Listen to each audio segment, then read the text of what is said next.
4 bolts. 4 bolts. There's 2 long ones there, and there's 2 short ones. Oh yeah. Okay. Undo the screws. Before you do that, in there, that little bit there, you will see there's if you move it, you just flick the switch on the power just to move it. There's a little rubber cap. If you pull that cap back, there's a pin in there. Yeah. Okay. Take the pin out. Just push it out with a screwdriver. It just pops straight out. Yeah. Then, when you've done that, then undo the 4 bolts, and then this all comes off. All right. Okay. So now that is separate from that. So you don't need to do anything with that. Okay. And then, to change the seals, it's in 3 parts. Can you reach this bit without taking it off? Yeah. Without taking the 4 bolts off? To get the pin out? Yeah. Yeah. You just stick your finger in and... I see. It might not be visible first. You might have to get a screwdriver in, but you just pull it back because it sits with a pin underneath there. Yeah. So pull that back. Yeah. Pop the pin out, undo the 4 bolts. Then this will come away. Okay. Yeah. Okay. Right. It goes into 3 parts. So you've got 4. Those 2 screws will be gone now. Yeah. Because with the ones that are holding on to there. Yeah. So you've got 4 more screws. You need an Allen key, but these are all loose. Yeah. 1. We'll need an Allen key.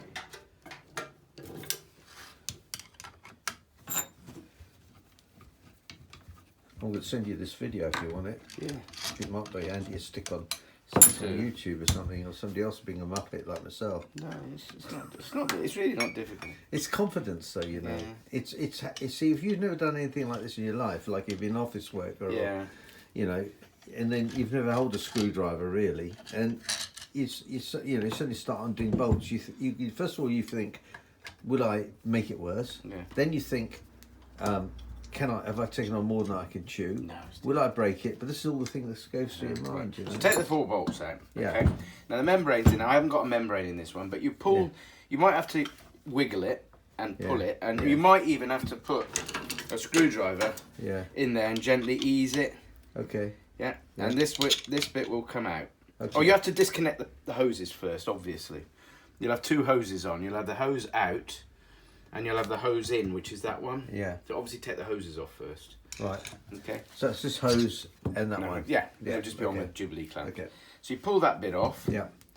And then if you pull this bit, it might not come out with the piston, but the piston will come out as well. So you've got your 3 parts. Okay. Yeah. Now this you shouldn't have to touch. Yeah. The membrane's in there. This is pop there. The membrane's in there. You shouldn't have to touch anything there. Just put a bit of silicone grease on that O-ring. Yeah. Okay. You shouldn't have to touch anything with this because this is a separate part. Yeah. This is a pressure relief valve. Yeah. If you did have to go into it, it's 2 screws. Sometimes these leak. They've got a habit of leaking from the top. If they do, you'll need another one because you won't get the pressure. But you might have one as a spare. So. I don't think I have got that as a spare. Yeah, if you've got a spare, I have got one. Okay. It's a kit, and there's an O-ring in there, rubber O-ring, and there's a small O-ring which sometimes comes out with it. Yeah. And like that. But it comes as a complete kit. So all you do if this is leaking, this one's an old plastic one. The new ones have got. I'll get one out. The new ones have got steel. They're not cheap, these bloody things, but. Oh right. How much are they? That's 45 quid. Okay. That one's got the steel pin there. Yeah. Okay. So, that's this. It might be all right, but keep that as a spare because they do eventually they leak here. Yeah. And it's a pressure relief valve. Yeah. So if you had a lot of pressure in the system, this thing would rock. Particularly if the membrane was damaged. Yeah. This would rock, so it releases the pressure. So that's that.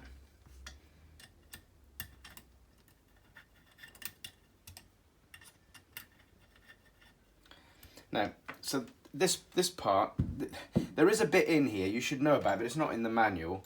But if you get one of the screws, you can gently tap it. If it's you shouldn't have to do this, but I'm just telling you for future, in case you do have an issue. There's this part here, and that's called a spool valve. Now, it's got 6... it came out of there. It came out of that little hole. It's got 6 graphite rings under which there are O-rings. Yeah. If one of those rings is damaged in any way, you will never make water. Yeah. But in the manual, when you follow the actual troubleshooting guide, it says to send it back to the factory, which is not a lot of good if you're in the middle of the Atlantic. No, it ain't.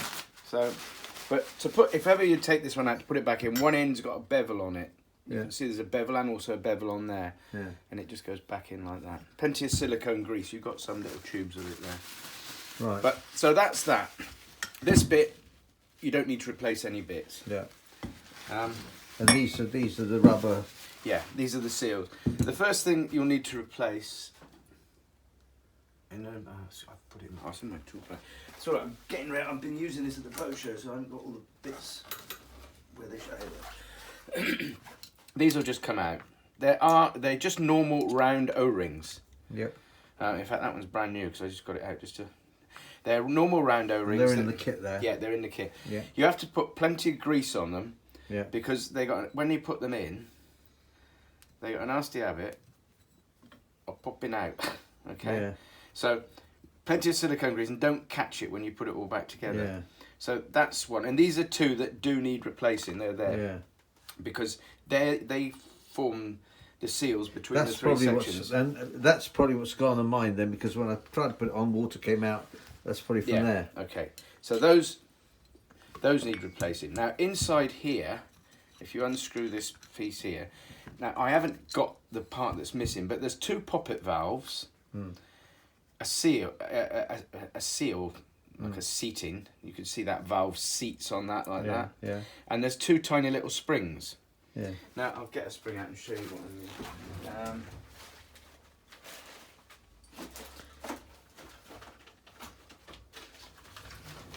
But for purpose of the service that I need to do to stop these, it might be just for these two. No, but I do the whole lot when she's got it to pieces. Okay, yeah. right. Okay. You could these sit on little springs. Yeah. Like that. Yeah. Yeah. And when you take this, getting that one out, yeah, can be if you're not comfortable about it because they are difficult to get out. It will. I'll show you how it sits. There's a spring.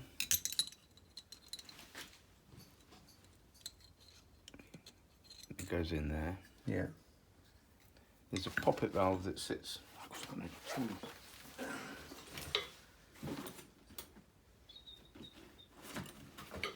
The spring goes in the hole there. The poppet valve with an O-ring on it. There is a little O-ring that should be on there. Yeah.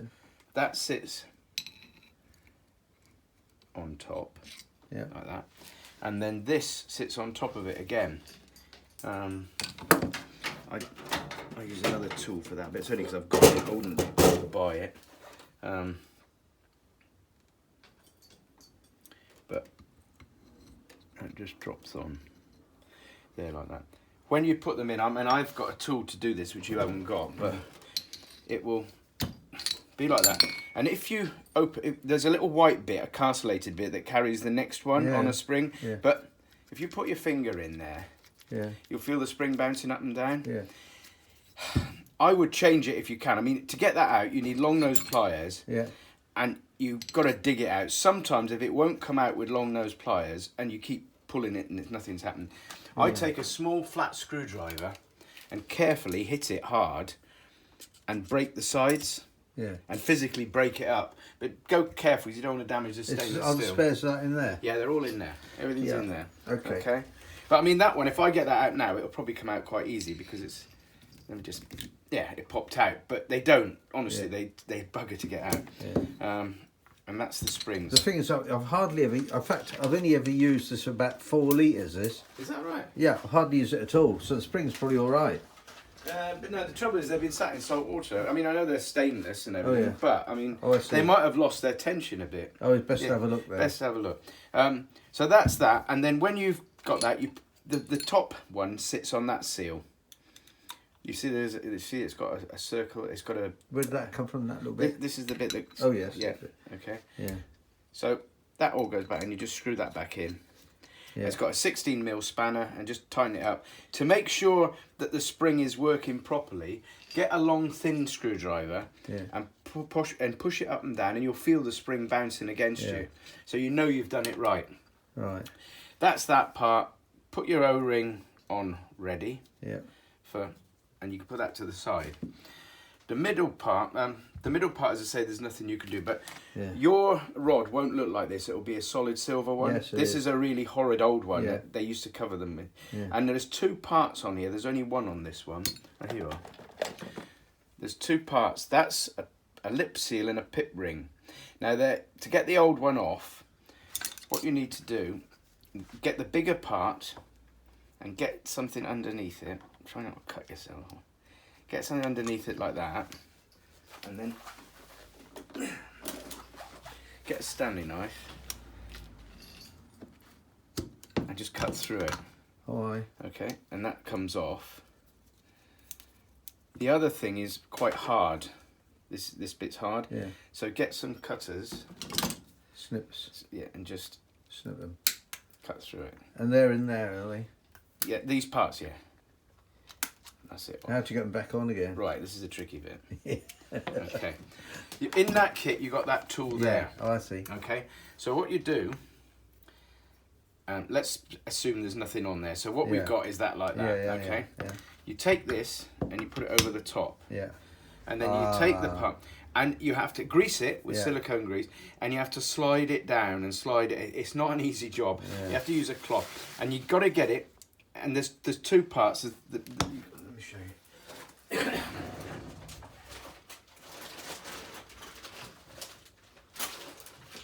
I could probably do it as quick as I'm. You know, but the thing's not here, so. Don't worry if it's.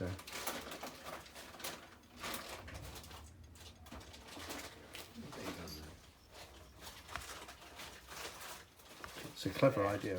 There's like a recess, and then on the other ring, the one I've thrown it away. You'll see that there's an O-ring. This goes on first. This goes on first. Yeah, it's ever so hard to do, and you have to just keep pushing it down, and pushing it down. Try to get it even. I'll give you one of these. I find this invaluable, and it's something we use in pallet wrapping. So when you get it really close, or is it gonna? Oh, is it not gonna work on this one? What's the one it's a thicker one. I've only got this one. What I do is I get to there. This one's much thicker. When I get it right down the bottom, it's nearly even all the way around. Just go bang, and it pops it out. But you can do it without it. I mean, it's just a little tip I'd do. Yeah. So when you got your new O-rings on, that bit's complete now, or your new pit ring and lip seal. Yeah. So that's complete. Yeah. Now this part here, you might find it daunting, but it's not. This comes off. Yeah. Inside here, if you push from that side, you get these pieces here. Yeah. You might have one I think you will have, it's that thickness, and then a thin one, and then you have two, and these are what's probably causing your leak. Oh. These are two, they're like oil seals. Yeah. Okay, this is probably where your leak's coming from. So, this is now empty. Now we're going to do the rebuild. So, you get some stuff out of the way. You get that like that. You put your piston in there. Now, when you're putting your piston in, again, there's a bevel on that side. Yeah. Plenty of silicone grease around it. Gently put it in. It won't go in as easy as this one. Yeah. But you push it in and make sure you don't catch it when you push it in. So just leave it like that. Yeah. Okay. Now, a bit of silicone grease around that O-ring. Yeah. And make sure this is in place. Yep. Okay. And then you drop that onto there. Okay. So now you take this bit. You need an O-ring on this side as well. Yep. Again, and give it a clean up if it's all dirty and grimy. Well, mine won't be because it's. Well, it might because it's not being used. You know, it's not being used. It's just been pickled. Yeah. There. So you got that like that. Yeah. You put that back on there. Yeah. Now, the instructions will tell you put one of these in first. This one, a white spacer. Yeah. Then you use this with the flared end down. There's a flare there. Yeah. So the flared end down, you pop them over. These will go on easy because this is all old stuff, but in reality, you might have to give them a little bit of a prod. The flared end, you mean it's just sort of like. You see it flares out a bit? Oh yes, the flare end. Flare down. end down. It's in the instructions. Yeah. That's the dog. Anne must be here. I thought I heard him. No. And then the last one, you put that piece on. Now, to get that in can be quite hard. Yeah. So use this tool again. It's not designed for it, but I always use it. I just put it on there and just go like that. Then you'll have a disc. I haven't got one here, but you have a greeny, whitey disc that goes on top. Yeah. And then the last bit, now, it's part of the kit. I brought one out so you can see it. This is a wiper seal, they call it. Yeah. and it sits in there like that. Yeah. I can't. You have to get it in. Yeah. You distort the whole thing. Yeah. But you got to. It's quite hard, but you can get it in. But the old one will be in there. With the old one, get something and just dig it out. Get a tool like that, just dig it out and pull it out the way. Then the new one, you put the new one in, and it goes in like that. Yeah. So you can see, and you just work your way round with it. I don't want to get this one in because if I get it in, I'll never get it out. And work your way in until it's in place, and then you pop that bit on there. Okay. So next, when that's in there, pull the piston out quite a bit. And then you put this back on. Yeah. Because I always end up forgetting it. Easy to forget. I can see that. Yeah, you forget doing it. Okay, so now we're in a position. Now we're ready to just re-screw it up. So you got the 2 small screws on the end. Now don't go crazy with this. Just like that, so that it's still a little bit loose. Yeah.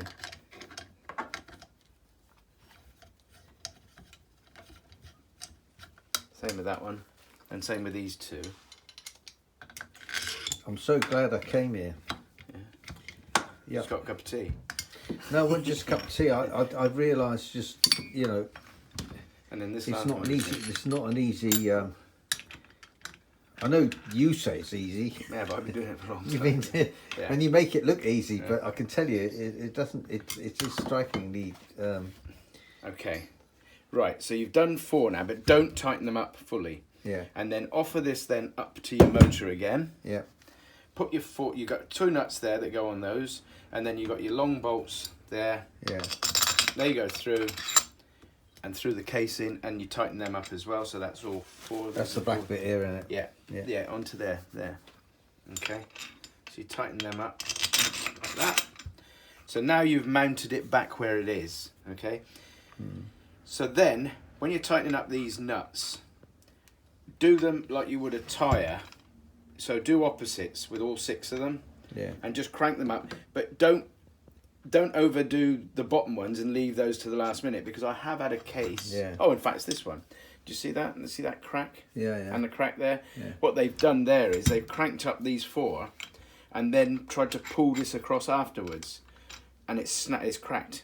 So do it like you would a tyre, so that you put an equal tension on all of them, and nip them up quite tight. I mean, get a bit of pressure on them. So, but make sure you do them all equally. So you do like you'd go 1, 2. Well, yeah, whatever. You go 1, bottom 1, top 1, bottom 1, middle 1, middle 1. You just do it so that they're all done. Yeah. And that's it. Oh, and then the last bit is you have to turn this round so that it's going to be facing. Oh, that's sharp. You turn it round so that then you've got to relocate the pin back into place. Yeah. Now, invariably, it's in the wrong position. What you can do to make it in the right position is just, you have to get somebody else on the switch by on the wall or wherever it is. Just flick it on and off, and this thing, this bit in the motor will move a tiny bit, and then just look at it. And then what I do is I get a posi drive screwdriver that's of that diameter. Even if it's not 100%, if you can see like 3/4 of a moon through it, get something small and just push it like that. And then until you can see, and then push a screwdriver through. And once you can get a screwdriver through, you can get the pin through. And then when the pin is through, this is important, make sure it's equal, and then pull this little, if you run it backwards and forwards, it will do it itself. But what you don't want to do is you don't want to have a pin out a long way one way and not the other, because it will catch the casing and it will break that aluminium casing. So have it equidistant. If it doesn't go all the way, because this will be trying to pull itself back on. Okay, but if it comes to there, then, and it's not going fully on, just stop the machine and get something behind it and just kind of wiggle it and push it over the pins. And when it's over the pins, that's you done. Right. Well, that's very kind of you. Thanks. That's all right. I just feel like I need a degree in physics. No, that's not electronics. I need a degree in. Nice. Oh, well, thanks so much for that.